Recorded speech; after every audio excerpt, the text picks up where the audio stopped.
Hello and welcome to the Superhero Show. Daniel and Chris here. I'm very excited about this episode. Me too. I'm really excited because we're going to be talking a lot about Daredevil. Without spoiling it. Yeah, without spoilers. So we're going to talk in general terms. We'll talk about characters broadly, but we're not going to go into specifics because we don't want to ruin it for anyone. This is to whet your appetite because we're excited and we want you to be as excited as we are. Yeah, and also just the trail. We've got the cast of the show on this week's episode because we went to Paris to chat to them. And you guys sent me lots of questions, of which I asked some, although my time was cut short, and they paired two of them when I thought I had them separate. See, behind the curtain, people, it's not as easy as it looks sometimes, this job. Unbelievable. But yeah, we have that. So yeah, let's go back to the show. The main talking point this week is... So we've only seen half of it. Yes, we've seen the first 7 of 13. Yeah. And we mentioned it last week, but we've been very pleasantly surprised. I don't think we got up to 7 yet. No, we hadn't. And I think, as the title of this show says, we think it's better all round. I think it improves in almost every way. I think I like the first season more than you. I think you had reservations once you finished. But initially, even though the first season was an origin story for Matt Murdock and Daredevil, also, as they promoted it, an origin story for Wilson Fisk, and it was those two storylines, and it was a very slow burn in places, the first season. Whereas this one really hits the ground running, and there's so much character stuff going on, so many new characters, it's spinning so many plates. I think it comes together really well. Yeah, I think I enjoyed the stuff with Wilson Fisk more than the stuff with Daredevil and Foggy in the first season. And I think it took a bit too long and there were a bit too much filler to get to Daredevil and Kingpin facing off. And then it was over. And so for this series, they flipped it on its head. So, we meet the more villainous aspects or potentially villainous aspects of the show much earlier on. So it was able to hit the ground running, like you say, much faster. And I think that gives, it just makes it much more consistent, I think, throughout, the good, the bad, that side of things. Yeah, I think, again, one thing the first season did well, especially because you always think of the corridor fight sequence, really great fights. But I think this has great fights, multiple great fights. There's obviously one sequence that I think tries to up the ante on the corridor sequence. But I think the fights in general are brilliant, especially stuff with Elektra. And I think Elektra, even though I think a lot of stuff going in initially was all around Frank Castle, a huge Marvel character that's been adapted before, maybe they didn't really strike gold, and this time I think they have. Elektra, she's great in this show. I didn't really know much about the actress Elodie Young, and I was a bit I haven't really seen her in anything. I think she's fantastic. I think she really nails how weirdly unique that character is.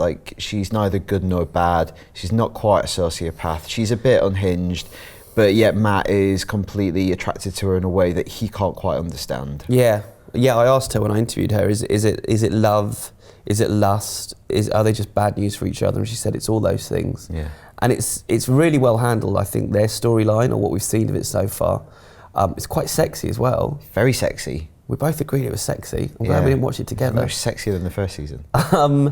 And I think there's more to come from her that we haven't even got to yet. I think she's gonna have more of an arc and a more well-rounded story than we've seen so far. Yeah, and also the stuff away from him being Daredevil is much more interesting in this series. There's more stuff going on in Matt's life. That character was a second-tier character, and then you got great writers working on it, and it became much like Swamp Thing was for DC, that kind of second-tier character where lots of great young writers did some really good work and really elevated that character. So now Daredevil is kind of a prestige book for Marvel, and they're tapping into all the great stuff that Frank Miller did. There's stuff happening with Karen, there's stuff happening with Elektra, and I think it's just setting up the show really nicely going forward. It really feels like there's just a lot going on, and I'm loving it. I'm still annoyed by Foggy though, a little bit. Yeah, there's less of him. It feels like though. Do you think? Is that? Not sure. No. I don't want to be completely down on him, but I'm he likes peach cobbler. Yeah, I mean, I don't know if it's the actor or the character at this point, but yeah, that's kind of my one downer still. But man, it's hard to talk about this without saying anything. It is. Have we picked a bad title for this week? No, I don't think so. I think we've not gone into specifics. I think we're just showing our excitement because I do think it's doing some really good stuff. We were both kind of A lot of people really like Jessica Jones. I think we were more mixed on it. I think it would have been better if it was 8 episodes. I think it kind of lost its way in some points. I really like Daredevil. I think this has come back and it's incredibly strong season. Well, the first 7 episodes are. Yeah, and I'm not a big fan of binging TV. No. I know that's the way we're supposed to watch television now. I don't really like doing it. I like to have a little bit of a break between each episode and have a think. Whereas I really found myself... You were tearing through it. Yeah, powering through these ones.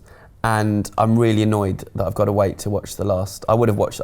People at home have no sympathy with you whatsoever. I haven't seen an episode. But it just that's a sign to me that I'm into this one. I still think that some episodes are better than others, though. I still think it has peaks and troughs, and I'll be interested to see at the end of the series if I think again that it could have been condensed a little more into maybe 10 episodes. Yeah.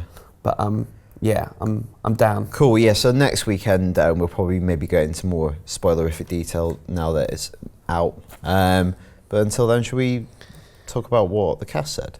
Yeah, so I went to Paris to interview, it was Charlie Cox and John Bernthal paired, and then Elodie Young on her own. And so asked you guys for some questions, and you sent me some really good ones. Some of the ones were the same ones that I was going to ask. It's always going to happen. But these were the ones I wasn't. David Hopkin asked us to ask John Bernthal about the Punisher costume, the suit, and whether we'd see the iconic skull and crossbones. Now, that was before a poster went up in Toronto, I believe, a billboard, showing him in that outfit. And that had gone up the night before I interviewed him. So I thought, oh, well, this is a good segue in, because he can't not talk about it. It's out there. Yeah, so I put it to him. Oh man, I don't know. I can't tell you that. Listen, you know, when in the exact same conversation that I got hired to do this job, it was literally, welcome to Marvel, keep your mouth shut. So I've learned, man. They're always watching. I just so yeah, I'm sorry, but yeah, that's cool that there's a billboard with that on it. Yeah, I'd be amazed if it wasn't in the show, if they were putting a poster out. But fair enough. You said that, we didn't say. Yeah. Was he? Bit annoying that. Yeah. A little bit annoying that. Do you think he didn't believe you, and he thought you might be trying to catch him out? No, because Charlie Cox said they'd obviously both seen it. I mean, obviously, I thought that was funny because you could actually see the Punisher being a bit scared there. Marvel have told him to keep his mouth shut, and he's like... They intimidated Frank Castle. But so yeah, that was a little bit annoying, and it was a bit frustrating that they wouldn't go into spoilers, because with the last series, what we like to do is have some spoilery stuff that we can run after the show is out there, so that we can have those discussions. But yeah, I think this was his first Marvel project, and you could see that he was just had the... And I thought Charlie Cox was a bit more guarded with some of his answers this time out as well. Maybe he'd been a bit too open. Maybe a little slap on the wrist first time around. Yeah, about saying, you know, who he thought would appear in the next series. He told me he thought Elektra and Punisher would. he was keeping his cards close to his chest. So yeah, we can't really take much from that, except I guess we're going to see the iconic skull, but he doesn't want to talk about it. Yeah, we've seen it. It looks good. So thank you for that question, David. Helen Davis asked us to ask how Charlie Cox think Daredevil would react if someone was going around spoiling the show for people. Well, how would Daredevil react to someone who spoils Daredevil before they get to watch it on Netflix? What would he do? I don't know. I mean, I think hopefully Matt would be able to find some restraint in that area. I don't think that would quite push his buttons enough in order for him to kind of Daredevil anyone, if you know what I mean. But I was watch a friend of mine had been going on about how excited he was to watch the show. And the first season, this was when it came out, and he kept saying, I want to watch it, but I want to watch it with you. I want to watch it with you. And I was like, no, I just watch, I don't want it, it's too much, I don't want to, it's too, you watch it, let me know. He goes, no, I'm going to wait. And eventually I said, all right, I'll come around, I'll watch one episode with you. And we sat there, and we got down, we put it on, and then he got his iPad out. And he was on his iPad the whole time, and every now and again, he kept on kind of going, he goes, cool, man. I was like, are you kidding me? Anyway, there you go. He's too nice. Well, first, I like the fact that he starts that by talking about daredeviling someone. Yeah, that's great. I don't think I daredevil anyone. And I've never heard that. Yeah. That's good, though. He's made it into a verb. We should start using that around the office. But what is that? Just punishing someone at night? Is that what it is? Like just out of hours? But Charlie, from that, I think you need to pick your friends a little bit better. Yeah. That's not a nice thing to do. That's so rude. Because when I have my friends over to watch the superhero show every Saturday morning, I take the phones and the iPads off them. They're locked in a safe until the show's finished. Yeah, because you don't want piracy as well. No, yeah, of course. But I mean, I think we should put an invite out to Charlie. If he wants someone to watch his show with, we're available. Yeah. Or you can come here and watch it with us. There's a little space here. I'd love to watch it with Charlie Cox. He seems like the nicest man on the planet. He's lovely. And we could film us watching Daredevil with him and then just play that as a superhero show. Yeah. Like live stream it. Charlie. Call me. Next up, Ryan Pollard. This was a question that I put to both Elodie and John, and it was whether or not they think Elektra and Punisher should have their own solo standalone shows after this one. Yeah, I mean, I would love to see it. I would love to see it, tackled by the right team, and I don't know. I'm happy with. I think this character really gets a really strong arc and a really great sort of reemergence and introduction in Daredevil season 2, and I think it's sort of the perfect world for him to be introduced. I love Elektra. I really have like a special place in my heart for her. It was very enjoyable for me to discover her and to adapt her for this project and try to bring of myself as well in this character. So I have a special spot for her. Having my own show, it's not something that I think of. It's not... No, I think I would choose to do things because they are interesting, because I like a character, or because it's very well written, or because it makes sense. So that's my answer. What about popping up in the movies? Yeah, same. If it's very well written, if it makes sense to do something about only Elektra, why not? Why not? I'm open to everything. I'm a very open person. So I don't know. Why not? But projects have to be it has to be a quality project. So I think it's safe to say they're both being rather non-committal on that front yet again. Yeah, because there was rumours of the Punisher show, wasn't there? Like maybe a smaller run, but again, I think that's just hearsay at the moment. I mean, they wouldn't even be drawn on whether they wanted it to happen. I did in another bit of the interview, Elodie admitted that we'll put her on the site at some point, and that she would love to see the character pop up in the Defenders, although she said she didn't know if she'd be on the side of good or bad. But yeah, I mean, I thought she's very smart what she was saying, that it's, it just needs to be right, it needs to be a good script, it needs to make sense for the character. I'd love them to do things like get into a position where maybe those characters can't support a 13-episode run. We're even debating whether Daredevil and Jessica Jones can, but take it's a thing in comics and a thing in TV. Even do a mini-series, do a little 4-episode arc that you debut on Netflix. Like do a storyline like Elektra Assassin. Just all her 4 episones, definitely, that's a really good idea. What about a movie? What about a TV movie? Yeah, well, Netflix can definitely be a platform for that. If Netflix are buying the next Will Smith movie, the world has definitely changed already. Yeah. That's... And she said a similar answer about the movies, but, I mean, Infinity War, do we think that we could see those guys popping up in Infinity War? I would love there to be that shot in Infinity War where you see everyone. Even whether they're integral to things that happen or not, because I don't think you can really service all those characters. And also, it'd be weird for that movie not to be focused on the characters that have got us to that place. But they need to have some kind of cameo. I want to see Daredevil speaking to Captain America. Yeah, and when I did ask Charlie Cox in his interview whether he's still, because last time he said he wants to be part of the movie universe as well, he's still super keen. Yeah, he was a bit more reticent, but he yet again said, "I'd love to do that." So, because it's going to be this huge intergalactic threat. These are not the right heroes to do that. But when Captain America and Iron Man go, "We're going to do that," these guys can go, "We'll keep New York safe. Don't worry about it. We've got this." And it could just be a small scene like that, and you'd be like, "Oh, Daniel sorted it. Make it happen." Go on. If you want me to do a treatment, you probably already got one, but we can do a little draft on it. Yeah, we come as a pair though. And finally, I had a question request from a young whippersnapper called Daniel Krupa, who suggested I ask John Berthnell how Frank Castle would punish someone who's talking in the cinema, which is something we've talked about on the UK podcast a lot, that it really winds us up, it needs to stop. So I asked him that question, then I also put it to Electra.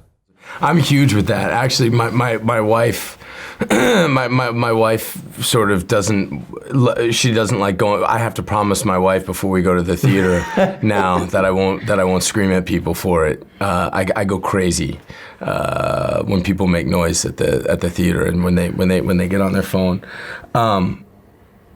Good God, yeah, that would be bad if Frank Castle was there, especially if it was a movie he was into. What would Electra do to someone how would she punish someone who was talking during a movie? Oh, she would just kill him. That's it. I think there's no question about it. Don't you think? What about someone who spoilt Daredevil before someone else got to watch it on Netflix? Yes. Would that upset her?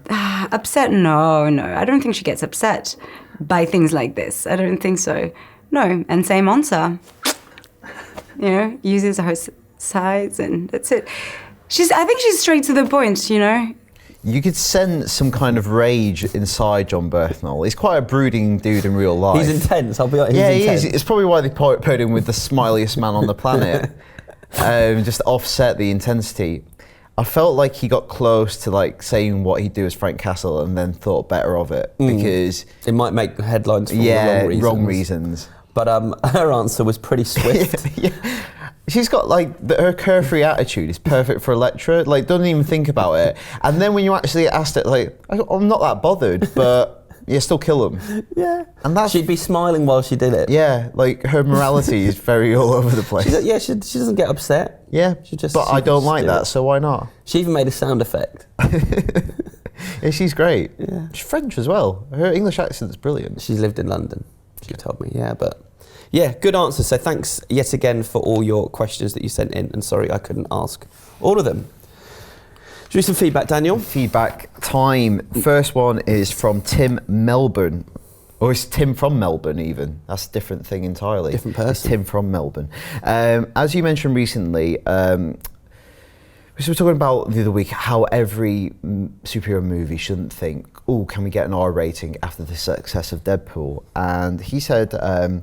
you mentioned that a lot of really good performing movies like Minions have done well because they're appropriate for the whole family. Do you see Marvel or DC tapping into that and making a more family-friendly movie, a PG rather than an R13 or M, but one still in their respective cinematic universe? Tim suggests a Teen Titans movie. Maybe. Yeah, that's quite a good idea.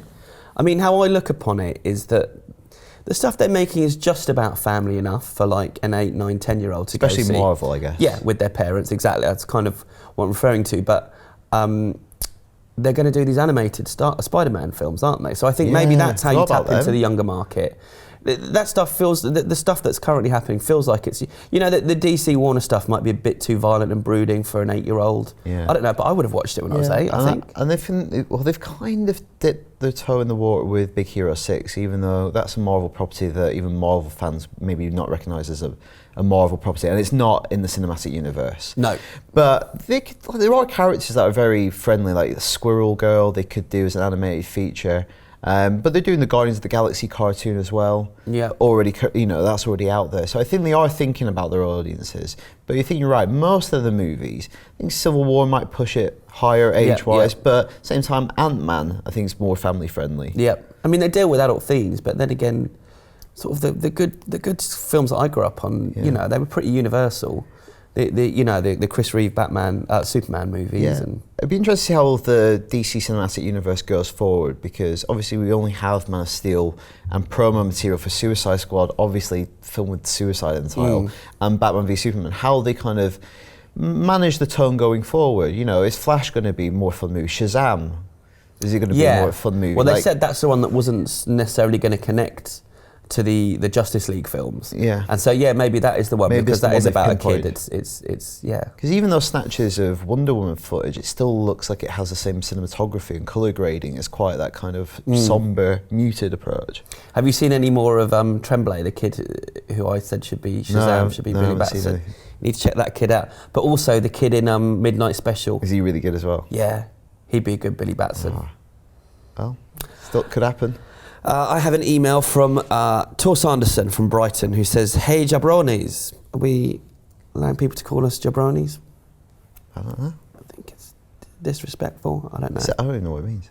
I think Man of Steel will ultimately hold Batman v Superman back from greatness. While I, a huge comic book fan, thought it was a good film, I certainly haven't revisited it very much, nor did it have a huge box office return or get many people talking. My question is, do you think it is risky for Warner Brothers to base their cinematic universe on the foundations of Man of Steel, an above-average, by-the-numbers superhero flick? Think back to Iron Man, love it or hate it, no one had ever seen a superhero portrayed on screen like that, and it certainly got people to take notice of the studio's future projects." Yeah, Iron Man was pretty unique, wasn't it? I'm hoping to interview Jon Favreau in a few weeks, and that's something we'll definitely talk to him about laying the foundation, like what he thinks sort of 10 years on of having more than 10, having been at the start of all that.